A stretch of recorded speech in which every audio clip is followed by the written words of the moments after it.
নমস্কাৰ বন্ধু বান্ধৱীসকল বিশেষ এটা কথাৰ কাৰণে এতিয়া ভিডিঅ'টো এনেকৈ লাহে লাহে কৈছোঁ আৰু কথাকেইটা এতিয়া বাজিছে সন্ধ্যা মানে 6টা বাজু আৰু এতিয়া ধূপ বন্তি লগাই পেলাই দেখা পাইছে তলা মাৰিছোঁ আৰু আজি মই অকলে যাবলৈ ওলাইছোঁ অকলে যাম এতিয়া আৰু গাড়ী নিনো বাৰু অকলে যাম কিন্তু গাড়ীখন লৈ নাযাওঁ মই টমটমতে যাম আৰু এটা বিশেষ কামত ওলাইছোঁ কথাটো ঘৰৰ মানুহকো কোৱা নাই কথাটো হৈছে মোৰ লগত এগৰাকী বান্ধৱীক লৈ যাম আৰু কথাটো হৈছে মোলে ইনষ্টাগ্ৰামত আজি এসপ্তাহ হোৱা নাই কিয়া সম্ভৱ 5 দিন মান হৈছে নেকি মই ইমান ধৰিব পৰা নাই এগৰাকী যুৱতীয়ে মোলে মেছেজ কৰিছিলে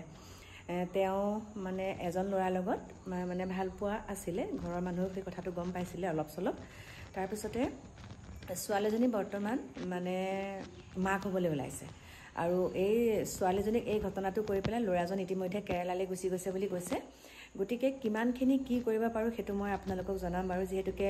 মহিলা সমিতিৰ তেনেকে কিখিনি কৰো আপোনালোকক কম বাৰু এতিয়া মই আনিবলৈ ওলাইছো মই মানে তাইক কৈছো তাই মানে এটা কথাই কৈছিলে যে মই জিয়া নাথাকো বা এনেকে মোক কথাখিনি গুটেখিনি ক'লে তাৰ পিছতে মোলো হেবিলাক সিদ্ধান্ত নলবা মই তোমাক সহায় কৰিম যিমানখিনি পাৰো এতিয়া মই যাম মোৰ ঘৰলৈকো নানো গৈ পেলাই আমাৰ যেহেতু এটা এনজিও আছে তাতে মই সুন্দৰকে কথা বতৰা পাতি থৈ আহিম দেৰি হ'ব আৰু কাকুহতক কৈছো মোৰ বান্ধৱী ঘৰলৈকে যাওঁ বুলি কৈছো আৰু বোলো বান্ধৱী ঘৰলৈ যাওঁ আহা অকণমান দেৰি হ'ব আৰু আহোঁতে কাম এটা কৰিম টমটমকে লৈ আহিম বাৰু ঘৰলৈ আহোঁতে টমটমে আহিব কিন্তু দেৰি হ'ব এতিয়া মই যাবলৈ ওলাইছোহে নগাঁৱলৈকে যাম নগাঁৱলৈকে আহিব যুৱতীগৰাকী ইয়াৰ নহয় সেইটো মই পিছত ক'ম বাৰু ক'ৰ হয় কিন্তু যেহেতুকে তেওঁ বিপথে পৰিচালিত হ'বলৈ বিচাৰিছিলে মানে ধ্বংস হৈ যাব বিচাৰিছিলে নিজকে পৃথিৱীৰ পৰা নাইকিয়া হ'বলৈ বিচাৰিছিলে সেইকাৰণে মই সেইখিনি হ'ব নালাগে বুলিয়ে মই কৈছোঁ তুমি আহা যিখিনি পাৰোঁ আমি সহায় কৰিম আৰু ভিডিঅ'টো যোগেদিও কৈছোঁ ছয়ত সেই যুৱকজনক কৈছোঁ মানে 3 বছৰ ভাল পালে পোৱাৰ পাছত ইমান প্ৰলোভন দি বিয়া পাতিম বুলি এনেকুৱাখিনি হৈ গ'ল এয়া বয়সৰ দুখ বুলি কৈছোঁ যৌৱনৰ দুখ তাৰ পিছতে এতিয়া ল'ৰাজন পলায়ন কৰিছে আৰু ফোনৰ সুইচ অফ ময়ো মাৰি চাইছোঁ অফ নম্বৰটো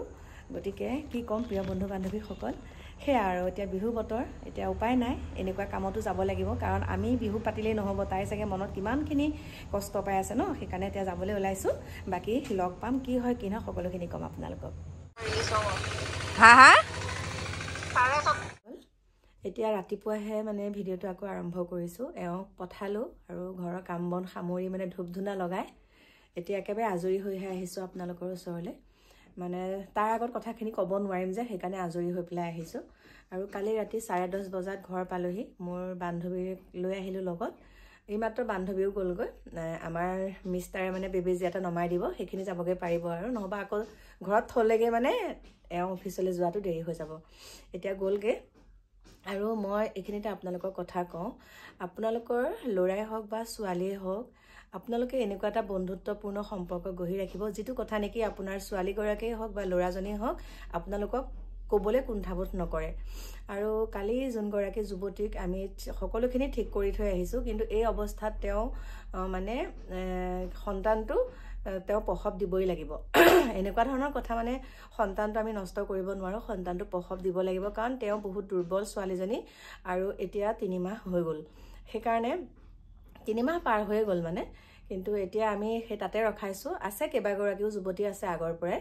আৰু তাতে এতিয়া ৰাখিছোঁ আৰু আপোনালোকক সবিশেষ জনাই থাকিম কিন্তু তাত ভিডিঅ' কৰা এলাও নাই আৰু মোৰো ভাল নালাগিলে যেহেতুকে মানসিকভাৱে একেবাৰে ভাগি পৰিছে ছোৱালীজনী আৰু মাক দেউতাকো বহুত মানে ছোৱালীজনী আৰ্থিকভাৱে বহুত দুৰ্বল আৰু কিছুমান ল'ৰাই কি কৰে এনেকুৱা সুযোগ লৈ পেলাই মানে ভাল পোৱাৰ প্ৰলোভন দি পেলাই শাৰীৰিক সম্পৰ্ক ৰাখি শেষত তেনেকুৱাখিনি কৰে ভাল ছোৱালীজনী বেলেগ ছোৱালী পালে মানে তেনেকৈ এনেকুৱা মানে প্ৰলোভন দি পেলাই গুচি যায়গৈ আৰু এতিয়া আমি কালি খবৰ দিছোঁ ল'ৰাটো যিহেতুকে ফোনৰ সুইচ অফ আছে তথাপিতো আমি তেনেকৈ পৰিয়ালবৰ্গক জনাইছোঁ কথাটো আৰু নিলে ছোৱালীজনীক নিয়াৰ পাছতো কিন্তু এনেকুৱাখিনি কৰি পেলাই যদি ছোৱালীজনী সেই যুৱকজনলৈ যায়ও কিন্তু পিছৰ পৰিস্থিতিটো বেছিকৈ ভয়াৱহ হ'ব হয়নে কিছুমান ক্ষেত্ৰত কি হয় ছোৱালীজনীয়ে কয় মোৰ বান্ধৱীৰ ঘৰত জন্মদিন আছে তালৈ যাওঁ বা ৰাতি তাতে থাকে কিন্তু আপোনালোকে সেইটো খবৰ নলয় যে বান্ধৱী ঘৰতে গৈছে নে ক'ৰবাতে ফুৰিবলৈ গৈছে সেইবিলাক খবৰ নলয় মই মাজতে আৰু পাইছোঁ তাও পাইছোঁ তেনেকুৱা কেছ বান্ধৱী ঘৰলৈ যাওঁ বুলি কৈ পেলাই শ্বিলং ফুৰি আহেগৈ তাৰপিছতে এনেকুৱা কিছুমান অপ্ৰীতিকৰ ঘটনা হয় আৰু ঘটনা হোৱাৰ পাছত চৰম সিদ্ধান্ত বাছি লয় পিছত ল'ৰাটো গাত দুখ দিয়ে বা এনেকুৱা ধৰণৰ কথা কিছুমান গতিকে সকলোখিনি চালি জাৰি চাই হোৱাটো হৈ গ'ল। এতিয়া ছোৱালীগৰাকীৰ আগত আমি এইখিনি কথা আমি এনেকুৱাখিনি কথা কোৱা নাই আৰু আমি এটাই কৈছোঁ যি হ'ল হৈ গ'ল। বাকী এতিয়া সকলোখিনি চিলাই তিলাই কাম জানে যেতিয়া সেয়া কামৰো সুবিধা কৰি দিয়া হৈছে। সেয়াই কি বুলি ক'ম আৰু বহুত মানে ডাঙৰ কথা হৈ গৈছে আজিকালি। মানে একদম এনেকুৱা ধৰণৰ কথা লিভিঙত আছে বা গাৰ্লফ্ৰেণ্ড বয়ফ্ৰেণ্ড। আজিকালি গাৰ্লফ্ৰেণ্ড বয়ফ্ৰেণ্ড বুলি কোৱাৰ লগে লগে ক'ৰবাত যদি আলহী খাবলৈ যায় একেলগে থাকিবলৈ লাগে। একে সঁচা কথা, একেলগে থাকিবলৈ লাগে, যিটো নেকি সেইটো মানে গ্ৰহণ কৰিব পৰা নহয়, হয়নে? গতিকে চৰকাৰে কিবা এটা এনেকুৱা ব্যৱস্থা ল'ব লাগে, নহ'লে আজিকালি কিন্তু যুৱ প্ৰজন্ম উঠি অহা একাংশ কিন্তু বহুত বেয়াৰ দিশে ঢাল লৈছে। এতিয়া কালি সেই ছোৱালীজনীক আমি গালি দিয়া নাই, কিন্তু বুজাইছোঁ এনেকুৱাখিনি কেনেকৈ হ'বলৈ পালে। কাৰণ বয়স এতিয়া 23 বছৰ হৈছে, যুৱতীগৰাকী বয়স 23 বছৰ আৰু ল'ৰাজনৰ 28 বছৰ। জনামতে ল'ৰাজনৰ 28 বছৰ, কিন্তু সম্প্ৰদায়টো আমাৰ হিন্দু সম্প্ৰদায় হয়। কিন্তু এতিয়া বহুতে কয়, দেখা পাই থাকোঁ এনেকুৱা ঘটনা কিছুমান হ'লে মুছলিম সম্প্ৰদায়ৰ ল'ৰা কেনেবাকৈ যদি ওলায় তেতিয়া বহুত বেয়াকৈ হেৰি কৰে। কিন্তু আজিকালি আমাৰ হিন্দু ল'ৰাই বহুতখিনি তেনেকৈ ঠগিছে হিন্দু ছোৱালীকে। গতিকে চাই চিতি ফুৰিব লাগে দেই মাইনাহঁত, কৈছোঁ। আৰু যোনজনে এই দুষ্কৃতি কামবিলাক কৰি পেলাই এতিয়া বহিৰাজ্যত লুকাই আছে তেওঁকো কৈছোঁ, ভালে ভালে তুমি ছোৱালীগৰাকীৰ যুৱতীগৰাকীৰ তোমালোকে কি ভাবিছা সেইটো মেইন কথা। তুমি কি ভাবিছা যে তুমি নিবা, আৰু এনেকৈ নিম বুলি ক'লেও আমি তেনেকৈ দিব নোৱাৰোঁ, কাৰণ এইখিনি গোটেইখিনি লিখা পঢ়াৰ মাধ্যমেৰে গোটেইখিনি ঠিক ঠাক কৰিব লাগিব।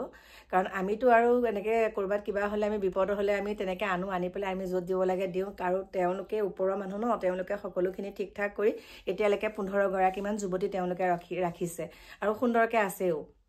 নিজৰ কৰ্ম মানে সংস্থাপনটো নিজেই তেনেকৈ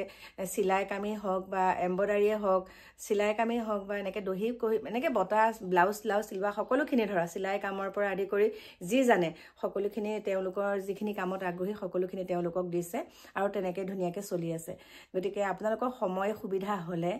যদি অনুমতি পাওঁ তেনেহ'লে মই দেখাম। এইটো কামত যেতিয়া গৈছোঁ মই ঘৰত ফাঁকি দি যাব লগা হৈছে, যে তাৰমানে ভয় কৰে কিবা এটা কৰিবা আকৌ কিবা এটা হ'ব, কিবা এটা কৰিবা কিবা এটা হ'ব। গতিকে সেইকাৰণে মই তেনেকৈ যাব লগা হৈছে আৰু সুৰক্ষিত স্থানত আছে, ধুনীয়াকৈ আছে। গতিকে এয়া কি বুলি ক'ম আৰু শেষত এটা কথাই ক'ম, বাচি খাবা জাগি শুবা। সেয়াই, বাচি খাবা জাগি শুবা, সাৱধানৰ মৰণ নাই। গতিকে এতিয়া বাই বাই, লগ পাম বেলেগ এটা ভিডিঅ'ত।